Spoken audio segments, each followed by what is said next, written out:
It's the first car you ever use in this game, but you don't really ever hear anyone talk about it. So, why is that? The Porsche Boxster Spyder holds a special place in many people's hearts, especially if this is one of their favorite games out there. It has that flat 6 that Porsche is known for once again, but it's making about 330 horsepower. Immediately noticeable is that this Porsche is the only rear-wheel drive car in the sports tier. I'm stopping myself here because that's not what I wanted to say. Every car in this game is rear-wheel drive, at least to some extent. What I meant to say was that this car is rear-engined.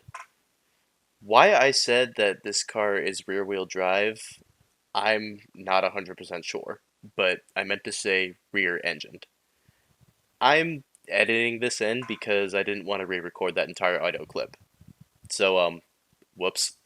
However, when making these kinds of videos, I unfortunately have to put nostalgia aside. So, taking that into consideration, what is this car like? So, I will admit that it's an interesting car for sure. Like I said, this is the only rear-engine car in the sports tier, and this poses some interesting attributes that I think sets it apart from the rest of the tier. I'll get more into that whenever I get to the handling prowess, but it's interesting to say the least. It's hard to say if this car has any direct rivals just because of that engine layout. However, I think the BMW Z4 offers the closest competition to it, even though there is no direct head-to-head event featuring these two cars.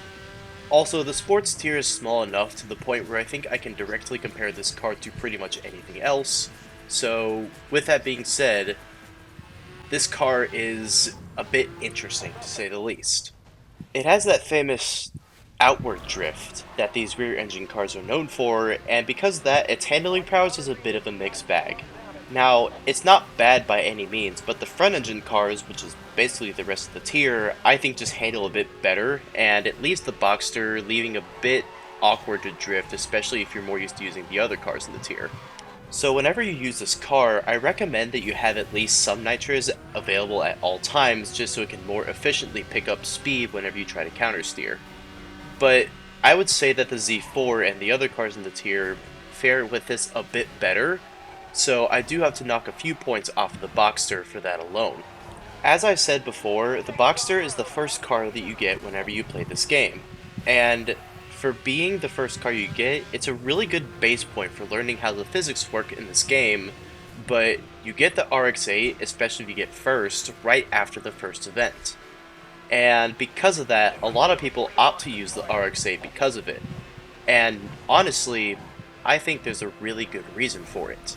Because the RX-8, I think, is hands down the better car compared to the Boxster. And I think the RX-8 is probably just the best car in the sports tier in general. So it leaves the Boxster feeling a bit outclassed, and especially so whenever people probably don't even use it after the first event anyways. So with that being said though, is the Boxster a bad car?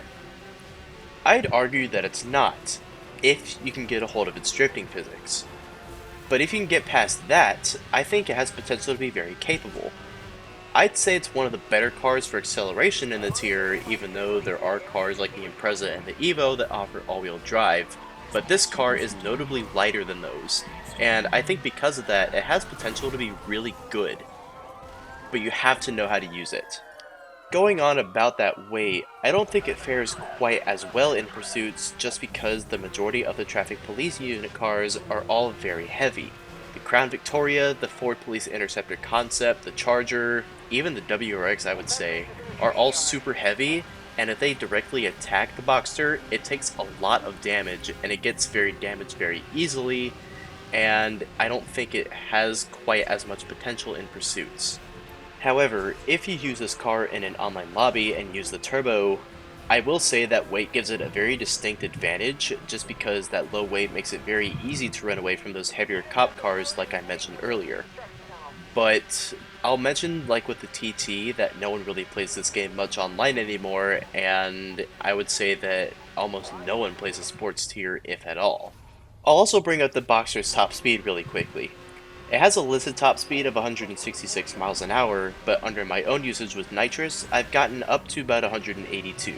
but like I said, without access to the turbo, I don't know what its true top speed could be. So because of that, the Boxster finds itself feeling very niched in not a whole lot of events, just because it doesn't have access to the turbo, and it doesn't find that much uses in any events otherwise.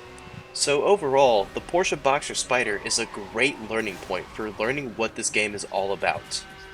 And it actually finds itself to be very overlooked just because no one uses it after that first event. But if you're willing to look past that and use it in more events, I think you'll find that it actually offers a lot and it actually is very useful under the right circumstances. Because of that, I think the Boxster should get a very solid 7 out of 10 for overall usability.